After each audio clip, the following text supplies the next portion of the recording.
Bine v-am găsit, dragii mei din Zodia Pești, oriunde v-ați afla. Bine ați venit tuturor, atât dragilor mei abonați, cum de asemenea și celor care poate sunteți pentru prima oară pe acest canal. Tuturor bine ați venit pe canalul meu, Tarot Flor de Loto. Trebuie să mulțumesc din suflet tuturor celor care au lăsat câte un comentariu, au dat like sau chiar s-au abonat și uite așa am mărit un pic mai mult această comunitate frumoasă a florilor de lotus. Acum, voi face o lectură generală pentru luna lui august. Așa că dacă aveți soarele, lună, Venus sau ascendentul sau orice altă planetă în zodia Pești, atunci această lectură este de asemenea și pentru voi. Desigur, dacă nu veți rezona cu această lectură, puteți viziona celelalte lecturi care pentru voi pot reprezenta ascendentul, luna, Venus sau oricare altă planetă din cartea voastră astrală și care vă poate aduce informații suplimentare. Haideți să vedem doar atunci, să vedem ce avem pentru fiecare săptămână din luna lui august. Da, o luăm așa chiar dacă nu începe de luni.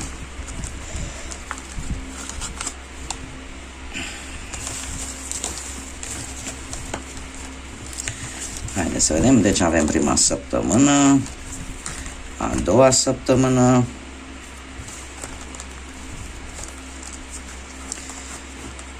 a treia săptămână și mai căutăm a patra săptămână. Haideți să vedem ce avem, dragilor, aici. Prima săptămână sunt lucruri destul de neclare. Sunt lucruri pe care se pare că nu le poți vedea cu multă claritate. Se întâmplă câteodată să nu vedem pădurea de un copac. Da? Atunci ce trebuie să facem? Să ne îndepărtăm de pădure pentru a vedea pădurea în ansamblu. Da? Eu aș zice că în această prima săptămână din august ar trebui poate să încerci să vezi o anumită situație, o anumită problemă care te frământă pe tine și pe care tu nu o vezi foarte clar, să o vezi cumva dintr-o altă perspectivă sau din perspectiva unei alte persoane. Da? Ca să poți înțelege și să poți căpăta acea claritate de care tu ai nevoie. Ia uite, avem lăcusta. Lăcusta în a doua săptămână ne vorbește de situații care cer o anumită grijă, situații care sunt încă în balans, își caută încă un echilibru și care cer o anumită atenție din partea ta. Situații care cumva trebuie să le dai atenția necesară. Da? Să nu crezi că se poate, adică le-ai cam lăsat așa, nici prea, nici foarte le-ai cam lăsat un pic la mijloc, dar ele trebuie rezolvate. Da? Pentru a doua săptămână. Avem a treia săptămână, o persoană tânără. O persoană tânără care pentru unii dintre voi poate reprezenta o nouă relație sau pur și simplu o interacțiune cu cineva mai tânăr decât voi. În a patra săptămână avem luna care ne vorbește despre schimbări importante care vin în viața ta. Cumva sunt schimbări care, eu ce să vă spun, că voi sunteți oricum patronați de lună din punct de vedere astrologic, așa că aș zice că schimbările care vor veni în viața voastră e ca și cum, indiferent că avem o lună plină, indiferent că nu avem o lună, nu știu, al doilea pătrar, lucrurile nu se văd foarte clar. Da? Iar faptul că tu nu vezi foarte clar anumite lucruri va aduce schimbări, dar schimbări destul de importante în viața ta, care pot avea legătură cu această persoană tânără, da? Care poate fi pentru unii, nu știu, poate fi logodnică, pereche sau mamă nu, că e cineva mai tânăr, dar poate să fie relația, nu știu, de părinte-copil, da? Voi să fiți părinții și să fie vorba de un copil. Cert este că lucrurile astea se vor aduce schimbări. Haideți să vedem ce ne spune și acest oracol al cavalerilor de dragoni, pe care eu l-am ales pentru această lună, tocmai pentru că simțim exact acel foc pe care îl scoate un dragon atunci când se supără. Ia să vedem. Și avem pe Afriel, care este un înger, și pe Belesa. Pe dragonul acesta frumos, cred că e o dragoniță. Haideți să vedem ce ne spune. Avem numărul 23, poate vă spune ceva acest număr. Se pare că un vânt proaspăt înflorește către tine, vine către tine, către viața ta. Crede în ghidarea ta divină, în ghidarea ta spirituală și vei recunoaște toate acele cadouri, toate acele merite pe care le poți obține în drumul tău. Știu că traducerea e din engleză, eu încerc să traduc cât mai pe înțelesul tuturor, o fac așa un pic mot-a-mot pentru a o înțelege chiar și eu mai bine și după care încerc să o reproduc în așa fel încât să fie pe înțelesul tuturor. E o schimbare, asta e clar. Vedem și aici. Apar schimbări în viața ta. Ce nu știam eu dacă aceste schimbări într-adevăr sunt către bine sau nu. Dar cu acest mesaj se pare că e o schimbare proaspătă, o schimbare necesară care trebuia să ajungă în viața ta și care, tocmai pentru că ai o credință a ta, ai credința, poate unii o au în Dumnezeu, alții în univers, alții în ei înșiși. Și credința asta că totul va fi bine, că totul într-un final se va rezolva cu bine, asta îți va aduce multe reușite sau multe lucruri bune în viața ta. Da? Vine această schimbare așa ca un suflu proaspăt care te va face să mergi înainte și să-ți continui drumul pe care l-ai început. Haideți să vedem ce ne spune tarotul. Ce energii, mesaje, sfaturi vin către... Sunteți un pic încurcați, de ce să zic. Energii, sfaturi, mesaje care vin pentru dragii mei din Zodia Pești în luna lui august, în funcție de ce gândiți, ce simțiți și ce vă doriți. Nu, este foarte, foarte încurcat.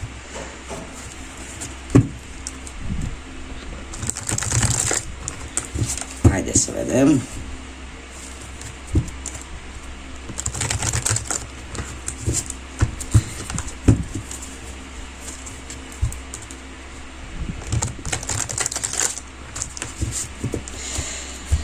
Să vedem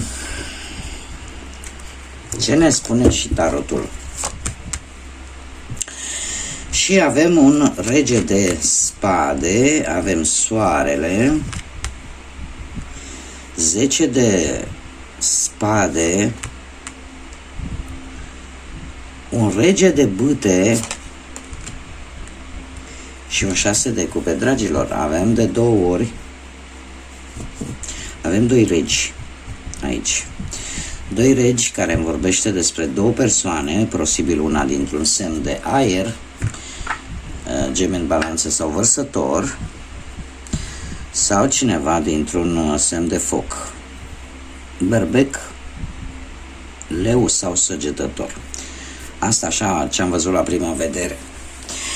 Haideți să vedem situația actuală. Situația actuală, avem aici un rege de spade, cineva dintr-o zodie de aer posibil, care are un intelect destul de puternic și care încearcă să țină emoțiile bine controlate. Cumva cineva care poate are un comportament care te cam deranjează. Poate să fie de la locul de muncă, un șef, colegă. De ce? Pentru că e cineva foarte strict, cineva care nu suportă să încalci niciun fel de regulă, care nu prea este foarte, cum să spun eu, nu lasă foarte mult de la ea această persoană. Chiar dacă are o sensibilitate, o are, dar nu o arată. Dacă nu vorbim de o persoană, putem vorbi chiar de voi.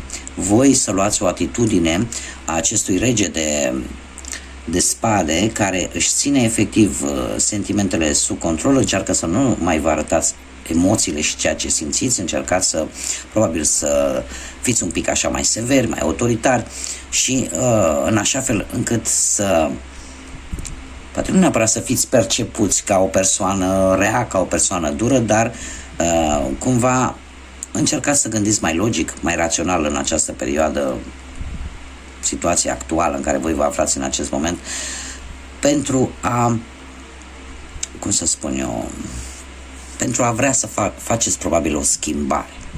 Da? Dacă nu vorbim de acest lucru, cum am mai spus, poate fi cineva, poate la locul de muncă, care, cum am mai zis, are un comportament care să vă deranjeze și care nu prea pune preț pe problemele voastre personale.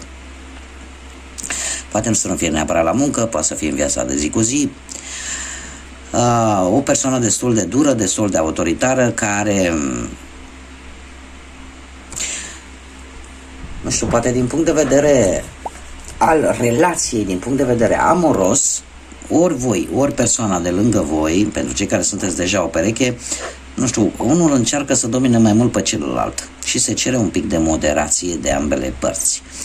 Pentru cei care sunteți singuri, apare în viața voastră cineva, poate dintr-un semn de aer, sau a apărut de curând cineva în viața voastră dintr-un semn de aer, Gemeni, Balanță, Vărsător, care are destul de bun intelect, iar dacă e o persoană destul de fermă, destul de abilă, iar dacă special pentru domni sau nu, ne poate vorbi de o femeie cu caracteristici un pic mai masculine și care își va arăta cu greu sentimentele.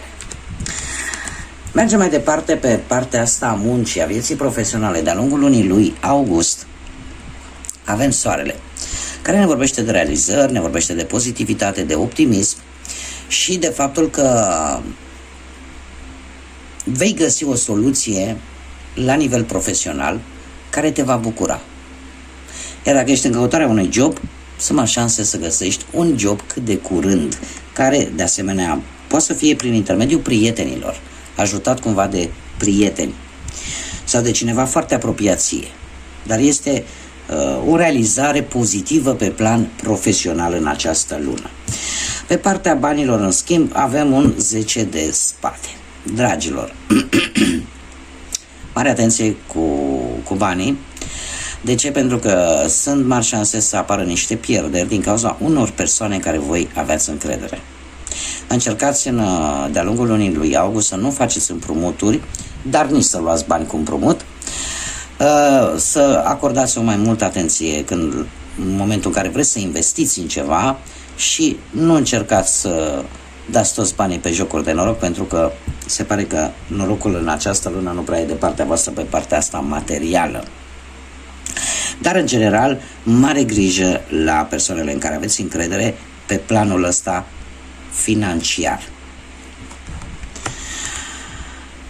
Pe partea asta, dragostei, avem un rege de bâte. De data aceasta am început cu un rege de spade, acum avem un rege de bâte, care ne vorbește despre zodii de foc, Berbec, Leu, Săgetător și se pare că e posibil ca în pereche, cei care sunteți deja într-o relație, să începeți să faceți lucruri împreună. Nu știu, e o perioadă destul de stabilă, destul de liniștită pentru cei care sunt deja într-o relație. Pentru cei care sunteți așa cu o situație un pic mai negativă, cumva ar trebui să lucrați amândoi la relație. Da? Nu unul să lucreze mai mult decât celălalt și aș mai avea o specificație de făcut cu această carte. Ne vorbește foarte mult de pasiune. Da? Nu fiți reținut în momentul în care vreți să arătați pasiunea, iubirea față de perechea voastră. Pentru cei care sunteți singurei, trebuie să vă spun că este cineva care are sentimente de grijă și protecție pentru tine. Și e posibil să fie dintr-un semn de foc. Cum am mai spus, Berbec, Leu sau Săgetător. E cineva care îți duce grija. Cineva care încearcă să te protejeze cât poate de mult și e cu ochii pe tine așa. Sfatul cărților. Sfatul cărților avem acest 6 de cupe care ne vorbește despre trecut. E posibil în această perioadă ca nostalgia trecutului să-și facă apariția în viața voastră, nu știu, poate vizitați locuri din copilăria voastră sau pur și simplu sunteți mai conectați un pic mai mult cu ceea ce ține de trecutul vostru, cu anumite acțiuni, cu anumite persoane din trecutul vostru. E posibil de asemenea să apară întâlniri inopinante cu foști sau foste iubiri din viața voastră. Șasele de cupe în general, cum am mai spus, ne vorbește de reîntoarcerea un pic în trecut, vis-a-vis poate de anumite locuri din trecut, de persoane din trecut sau cu reunirea cu un familiar pe care poate nu l-ai văzut de multă vreme, iar unii dintre voi aș putea să zic că pot avea reuniuni cu foști colegi de clasă. Da? Mergem mai departe și aș zice că poate pe partea asta a muncii veți fi mult mai creativi în această lună și există șansa să fiți ajutat în a găsi poate ceva de muncă în această lună august, ajutat de cineva din trecutul îndepărtat. Da, când vorbim de trecut, nu vorbim de un trecut de anul trecut sau acum 2 ani, vorbim de un trecut îndepărtat. Cum de asemenea e posibil, dacă vorbim de partea asta materială, e posibil să apară o situație din trecut legată poate de anumite moșteniri sau cumva vrei să obții niște bani din vânzarea unor obiecte care au valoare. Ce ar mai rămâne de făcut? Dacă vorbim de dragoste și sfatul cărților spune să nu rămâi blocat în trecut, să încerci să te reorientezi către viitor, pentru că trebuie să trăim prezentul pentru a putea construi un viitor. Trecutul decât trebuie să-l folosim ca pe o lecție pe care fiecare dintre noi trebuie să ne învățăm lecțiile prin care trecem, experiențele prin care trecem, dar gândul nostru să fie cât mai către viitor. Iar ce ar mai fi de spus, e posibil să apară un fost sau o fostă iubire din trecutul vostru pentru unii dintre voi, pentru o reconexiune. Dar ar fi, sfatul cărților este să vă gândiți tare bine de ce această persoană are această titulatură de fost sau fostă, sau de ce s-a ajuns la această titulatură. Asta pentru a fi sigur și pentru a nu face greșeli, de a nu repeta poate o greșeală din trecut. Haideți să vedem ce ne spune și acest oracol al cărților. Un mesaj pentru dragii mei din pești, te rog. Și avem floarea soarelui. Ce frumos! Zâmbește. Zâmbește simplu și vezi diferența imensă care se produce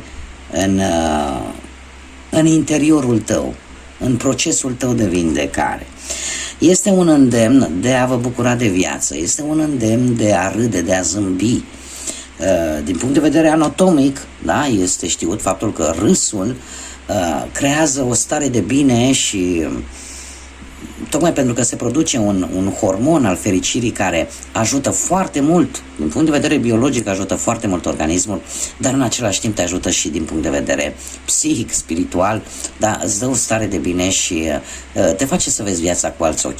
Așa că zâmbiți, dragilor, în această perioadă nu vă lăsați cuprinși de probleme, de gânduri negre, de ceea ce nu știți.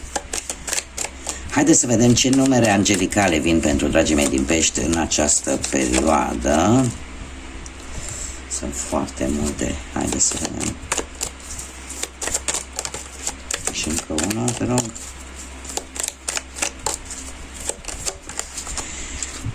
Și avem așa. Avem numărul 8 care se repetă de 3 ori. Dragilor, cei care sunteți, poate, născuți într-o zi de 8, de 16 sau de 24, poate că acest mesaj e strict pentru voi. Sau ar trebui să fiți atenți de-a lungul lunii august la următoarele date: 8 august, 16 august sau 24 august. De ce? Pentru că aici am un mesaj pentru voi.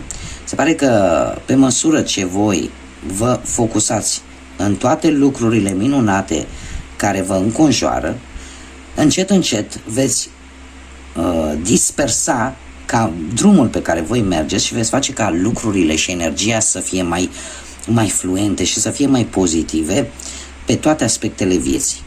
În felul ăsta veți crea un loc pentru abundență. Trebuie să încercați cumva exact ce ne spune în general cam toată lectura, să încercați să vă bucurați de ceea ce aveți, să râdeți mai mult, să profitați de timpul petrecut poate cu persoanele dragi vouă, în așa fel încât să veți vedea cu mai multă claritate poate lucruri care în încrâncenarea voastră poate nu le-ați văzut, pentru că când ai gânduri negative e foarte greu să vezi de fapt ce este important și ce este important pentru fiecare dintre noi. Și avem foarte interesant 999. Avem ori data de 9 august, 18 august și 27 august, care are ceva importanță pentru voi, sau sunteți unii născuți într-o zi de 9, într-o zi de 18 sau într-o zi de 27. Ce ne spune acest mesaj? Să mulțumești trecutului pentru lecțiile pe care ți le-a dat și să le lași acolo unde aparțin, adică în trecut, pentru a putea profita la maxim de viața pe care încă te așteaptă să fie realizată, să fie destinul tău să fie împlinit. Ce înseamnă asta? Sunt unic, avem aici o afirmație. Ce înseamnă asta? Înseamnă că, exact cum bine am văzut, nu rămâne agățat în trecut, lasă-l, mulțumește-i trecutului că te-a învățat aceste lecții, chiar dacă ele poate unele au fost dure, mulțumește-i și totuși, dar lasă-l acolo în trecut, unde este, pentru că acolo îi aparține. Sunt anumite acțiuni, anumite persoane care aparțin trecutului și dacă aparțin trecutului, acolo trebuie să rămână. De ce? Pentru că în felul ăsta poți profita la maxim de viața care ți se așterne înainte și de șansele și realizările care încă trebuie să le faci, încă trebuie să le duci la îndeplinire. Bun, haideți să vedem și litere de persoane, de nume de persoane, nume, prenume, pseudonim sau porecle de persoane cu care voi puteți interacționa în această lună august. Ia să vedem ce litere am pentru voi. Vă poate reprezenta de asemenea și pe voi, da? Avem litera S. E aici o carte care nu vrea neam. Ia să vedem, asta e. Litera U și încă una. Litera B. Sunt cărți care, indiferent cât m-aș ruga de ele să intre înapoi, nu vor să intre, deci vor să iasă. Hai să vedem încă 3 litere. Și avem litera I, litera C și litera W. Da? Inițiale de nume, prenume, porecle sau pseudonim de persoane cu care voi veți interacționa în această lună sau care sunt importante pentru voi, sau poate chiar voi vă regăsiți în numele vostru, inițiala numelui vostru se regăsește în această lectură. Bun, dragilor, aceasta a fost lectura generală pentru Zodia Pești, pentru voi în această lună august. Vă doresc multă răcoare pentru cei care, ca și mine, traversați această vară atât de călduroasă și atât de toridă, dar să aveți căldură în suflete. Numai vești bune vă doresc, multă energie pozitivă, iar până data viitoare când ne vom reîntâlni, să fiți iubiți, dragilor.